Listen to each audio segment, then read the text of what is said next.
Hello, and welcome back to another episode of the Minnesota State Park Hiking Club Trail Series. Today, we traveled to Carlos, Minnesota to visit Lake Carlos State Park. The park was established in 1937 as a means to provide public recreation in a regional center of Minnesota's summer resort area.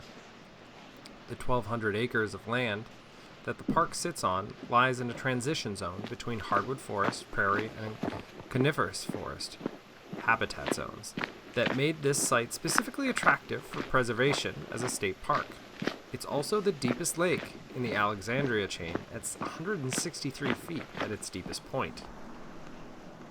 Lake Carlos is one of the 25 Sentinel Lakes, a series of lakes throughout the state of Minnesota that are monitored to detect and understand physical, chemical, and biological changes that are occurring in Minnesota lakes, according to the DNR website.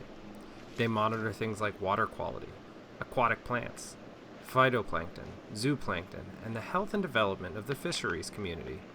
Zebra mussels were detected sometime after the program began, and as a result, Lake Carlos specifically has provided a wealth of data on the species' impact on a lake from detection until now. Since Lake Carlos is among the lakes that has a confirmed presence of zebra mussels as well as Eurasian water milfoil, if you engage in any watercraft recreation, ensure that you inspect and clean it thoroughly. If you'd rather avoid all that, the state park provides canoe and kayak rentals at a reasonable fee. You can check the website for specific prices.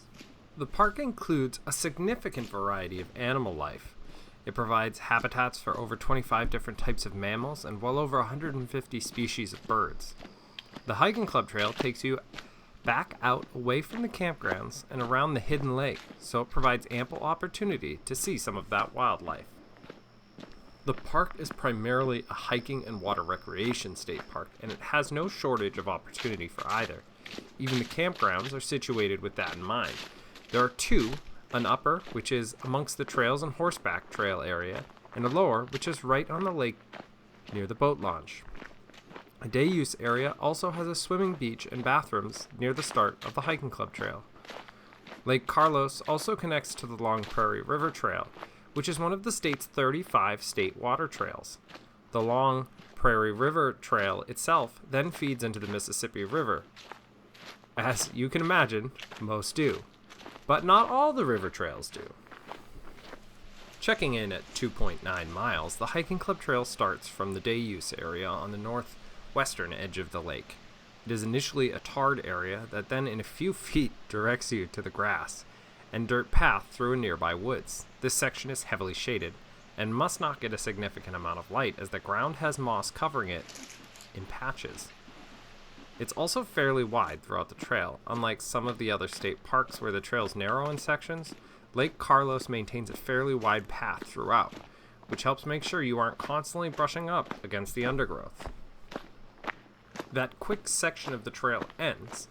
You cross a dirt road and then find yourself out in the open sun in a wetland. This small segment of the trail is actually part of the interpretive hiking trail, but you just get a little taste of the trail before it turns off towards the upper campground while you continue straight.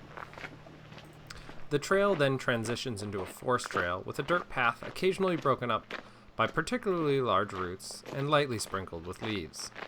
The undergrowth isn't particularly dense, so it's easy to see a significant distance in the woods due to the low level of undergrowth. There's only one point where you might encounter horses, as the horse trails are set back from the lake for the most part. But back within the Red Oak Trail, the Prairie Pothole Trail intersects with it, and it is a horse and hiking trail. Otherwise, you likely won't see any horses anywhere else. I did spot a small garter snake out in the Red Oak Loop, so keep your eyes peeled while you're taking it. Out in the back section of the trail maintains a significant canopy with only the occasional sprinkle of sunlight making it to the ground, which makes it a decent hike on a sunny day. The trail does approach the boundary of the park towards the latter half of the trail, and this section in particular during the late day sun gave a really spooky vibe. I noticed it as I reached about halfway between the lake and the last trail intersection, that the shadows were growing really large, which gave the trail just some added spookiness. I'm sure the coyote calls that I heard as I was looking out onto Hidden Lake right before the deep woods set the tone, but it definitely still felt very spooky. My favorite part of the trail is when it starts to come out within view of Lake Carlos. Most of the trail is spent in the woods area and near Hidden Lake, which are cool parts of the trail. But the reemergence from the dark and shaded trail out into the shoreline trail area is really awesome. As I said, the back section was a bit spooky, so coming out of the woods into the light and the pretty blue lake was a great relief. It's also that this section of the trail had several points to look out over the lake, and the lake stayed well within eyesight for the remainder of the trail.